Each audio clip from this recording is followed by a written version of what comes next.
My neighbours got burgled last month. It happened in the middle of the afternoon. We live on a busy main road and nobody saw a thing. It made me take a proper look at my own garden and honestly, I didn't like what I saw. Time to fix that. Welcome to Foxy's Lab. I'm Foxy and today we're looking at garden security. Specifically, the Reolink Elite Floodlight WiFi CCTV camera. It has a 180-degree field of view, a 3,000 lumen floodlight and absolutely no subscription fees.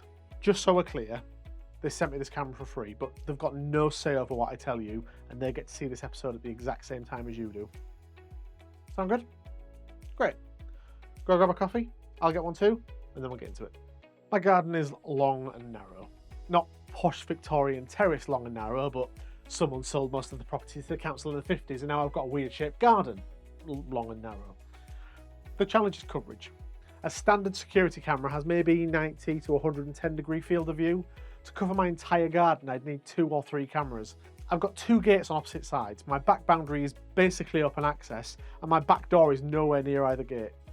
We do have a small Arlo camera at the back, but it only covers 1 gate. It's also a battery-powered camera, and it's locked into its own ecosystem, so it's far from ideal. When Reolink reached out about making a video with me, the 180-degree field of view on the Elite Floodlight Wi-Fi camera immediately caught my attention. 1 camera, full coverage, no blind spots. I mean, that's the dream. Let's see if it delivers. The Elite Floodlight Wi-Fi camera is a mains-powered outdoor camera with dual lenses that stitch together to create a 180-degree panoramic view. It's not a fisheye lens with all that weird distortion, it's 2 separate 4-megapixel sensors working together, which results in a massive 8-megapixel image. AI detection handles person, vehicle and animal recognition on device. This is powered by their Reolink system, which does all of the processing locally rather than sending the footage off to some server farm. You can also set up perimeter protection with line crossing alerts and zone-specific detection. There's also an AI video search feature that lets you search your recordings by description, say person in a blue jacket or car arriving. Again, all processed locally. Okay, what else? 2-way audio with a built-in speaker and microphone, Wi-Fi 6 with WPA3 encryption, IP66 weatherproofing, and you can record to a microSD card up to 512 gigabytes. You can connect it to a Reolink MVR, use FTP, or hook it up to third-party MVR software like Frigate, for example, which I plan to do in a future video. It works out of the box with Google Assistant. You can also use Scripted as a workaround to get it into HomeKit or Alexa ecosystems, but that's not much benefit to somebody who wants an easy out-of-the-box setup. So if you're not technically inclined and you're hoping to add your camera to one of those ecosystems, this one may not be for you. Reolink have tons of cameras at different price points. There's a link in the description and in the pinned comment if you want to check out their store. If you want something battery powered and simple, their Argus series is worth a look. Battery powered cameras are often limited to their own ecosystems. That's true across the industry, it's not just Reolink. So you won't get third party MVR support or continuous recording, but if you don't care about any of that and you just want something that works out of the box and is insanely easy to install, they're totally fine. I bought the solar powered one for my dad a few Christmases ago and he bloody loves it. One note before we continue. Yes, this is a Wi-Fi only camera, and yes, I usually recommend wired cameras. I can already hear you typing, but I physically can't run Ethernet to my shed without digging up concrete or dangling a cable mid-air, so here we are. It's going to be the only Wi-Fi camera on my network, so I can live with it. Hopefully you can accept this too. Stop typing. First thing on installation, let's get the don't die disclaimer out of the way. This camera is mains powered. I'm fine doing this in my own place because I know what I'm doing, but I'm not inviting you to try it or suggesting that you should. If you don't know how to do this safely, get somebody in who does. Don't pick a fight with electricity. Electricity always wins. The physical mounting process is straightforward. Bracket goes on wall, camera clips onto the bracket, wires get connected, and you're done. The instruction manual's clear enough, though I will say the included screws do get some complaints in reviews. PC World specifically called them out as poor quality, with screws stripping during installation. I didn't have that problem and they seemed perfectly fine to me, but it might be worth having some spare screws on hand, just in case. One nice touch, there's a temporary USB-C option for initial setup. You can power the camera briefly from a USB power bank or whatever, just to get the app configured before you do the permanent wiring. That saved me some back and forth when I was getting installed, as I could set it all up in my studio before taking it outside, which I really appreciated. Setup in the Reolink app is the usual affair. Connect it to your Wi-Fi, give it a name and you're done. The app itself is fine, functional, gets the job done. We'll talk more about that later. I wanted to give this camera a proper test, so I decided I'd simulate trying to break into my garden. partly for the content and partly to amuse my neighbours. Don't worry, I warned them I was doing this beforehand. For context, I tested approaches from both the front and back gates. I did it during the day and then again in complete darkness. I really hope you appreciate this, as it was sodding freezing and my burglar outfit is not made for the cold. These tests were all done using the default out-of-the-box settings. There is a higher bitrate recording setting, which I didn't find out about until later, so I'll show you the higher quality output at the end of the testing. The day test was crystal clear. The 8 megapixel resolution meant faces are identifiable, clothing details are visible, and the 180-degree view catches movement from the moment you enter the garden until you're right up at the camera with no blind spots. Detection triggered within a few seconds, and the notification arrived on my phone almost instantly. During the night, the floodlights really earned their keep. I started approaching from the side gate, and about 3 or 4 steps into the garden, boom! 3,000 lumens right in the face. It's genuinely startling, even when you're expecting it. The siren is optional, but I tested that as well. Reolink claim 105 decibels, which sounds impressive on paper, but honestly I was a bit disappointed. It's loud enough that we'd hear it inside our house. The living room window's only a few feet from the camera, but it's not the ear-splitting deterrent that I was expecting. It might startle someone, but I wouldn't rely on it to wake the whole street. Gotta be honest, that's not as loud as I thought it'd be. The infrared vision without the floodlights reaches up to 30 meters, which is plenty for most domestic gardens. It certainly was for mine. The image was really crisp, really clear. I thought it was great. Overall verdict on the burglar tests? Yeah, genuinely impressed. If someone enters my garden at night, I'll know about it. They'll be recorded in detail, and they will definitely get a face full of light. Okay, the higher bitrate recording mode. Here's what that looks like. It's noticeably sharper to me, especially for details like faces and clothing. The trade-off is file sizes. With default settings, you'll get a lot of footage on your SD card. In high bitrate mode, expect a lot less, depending on how much motion you're capturing.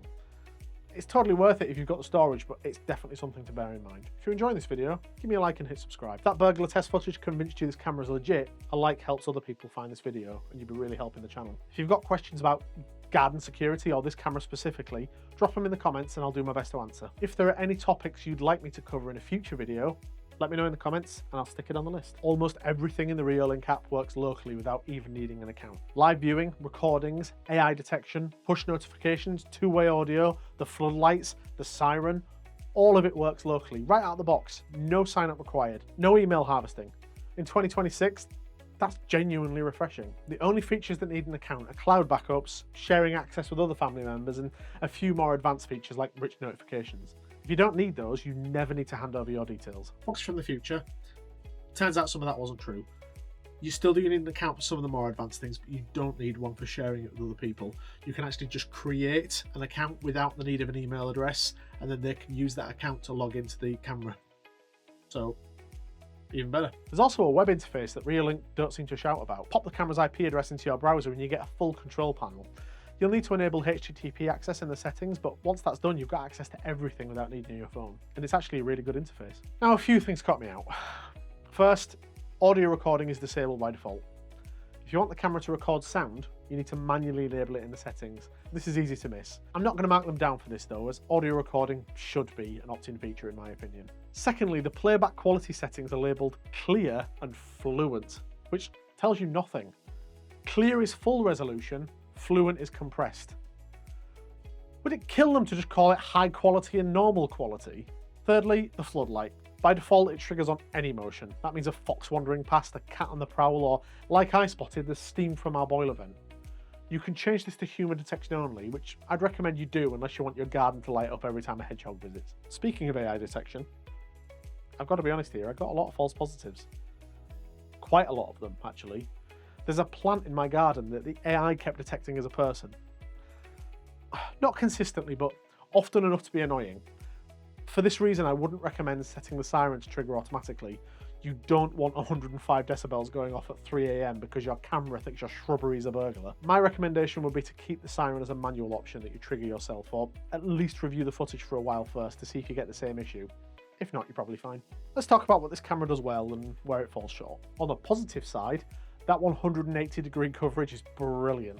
For a long, narrow garden like mine, one camera genuinely does do the job of 3.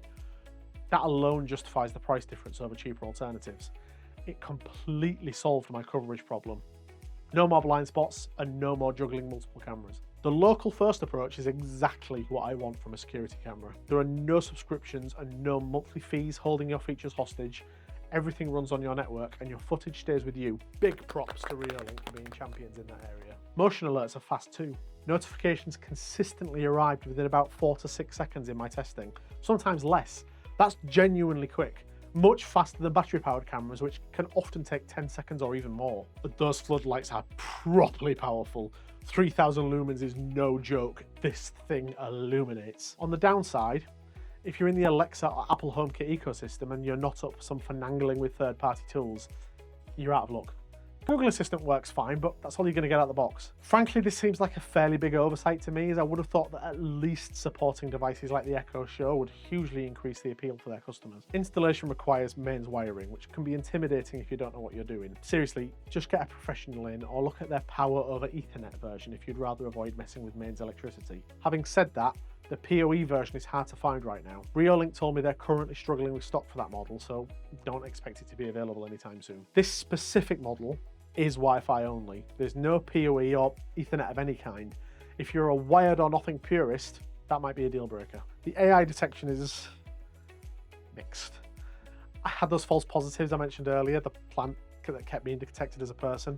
The AI search feature works reasonably well and is probably fine for the most part, and person detection is generally reliable, but don't expect perfection. We all know how unreliable AI can be, and sadly this is no exception. And lastly, the siren really was disappointing. I don't know if it's actually not hitting 105 decibels or if I just expected 105 decibels to be louder, but it did not have the ear-piercing loudness that I expected from a mains-powered alarm. Again, it is functional, and I think it would be a deterrent, especially if it went off in the middle of the night, but I was still expecting more there. Now let's get down to the brass tacks. What does this thing actually cost? Reolink do really good discounts when they have sales, so I'm going to give you a more general price, as it will vary quite a bit depending on what time of the year you end up watching this video. In the UK, it's around 170 to about 210 quid. That's not cheap, but compared to companies like Ring or Arlo with their perpetual subscriptions, it works out a lot more reasonable over time. Remember, you're replacing 2 or 3 cameras with just this one, and there's no subscription eating into your wallet every month. Long term, that adds up. So, should you buy this camera? Yeah, totally, but only under the right circumstances. It's a great camera, but it's not for everyone. If you've got a decent sized garden or a driveway and you're fed up with the idea of paying monthly fees forever just to watch your own footage, this makes a lot of sense. The 180-degree field of view solved my coverage problem completely. 1 camera instead of 3, it was kind of a no-brainer, honestly. If I knew this camera existed before Reolink highlighted it to me, I'd probably already bought one. Now, I should be honest about a couple of things. This camera's massive and very obviously a security camera. It has bright infrared LEDs and a blue power LED, and it screams CCTV! I mean, not literally, of course, that would get annoying really fast, but if you wanted something discreet, keep looking, because this one isn't for you. And if you can't get mains power to where you want to mount it, you're kind of stuck. There's no battery option with this model, and you're probably better either running a PoE line if you can, or just accepting that you're going to need to compromise and get a battery-powered one like the Reolink Argus. If you are going to do that though, be sure to get a solar panel for it too. I got so sick of having to climb a ladder to recharge my old Arlo one. Honestly, I'll be glad to see the back of that thing. But for the coverage, for the local control, for the complete absence of ongoing fees, I think it's a cracking purchase. It solved a genuine problem for me, and it might solve one for you as well. If you want to pick one up, there's a link in the comments. Or you can scan the QR code on screen if that's easier. Also, if you use the code Foxy'sLab5, you'll even get a nice little 5% discount, and you'll be supporting my channel, so huge thanks in advance for that. If you want to see how I integrate this camera into my home automation setup with detection zones, smart alerts, cats, and getting it to work with HomeKit, that video is coming, so make sure you subscribe so you don't miss it. If you've got any questions or you just want to insult my cardigan, feel free to leave a comment. I read all of them. There is a lovely community forming around this channel now, and I really enjoy being a part of it. You can also find me on the Foxy's Lab Discord server, where I'll be more than happy to answer any questions you've got, or just have a natter if that's what you fancy. Check the link in the description or scan the QR code. Yeah, I've got QR codes now. How fancy. I've actually done some explainer videos on both Frigate and Scripted, which are the 2 bits of software I'll be using to integrate this camera into my smart home. Both of them are brilliant and work really well together. You can see my Frigate one right here. And if you want to know why I'm so opinionated about local control being so important, this video will tell you all about it. Ta-ra!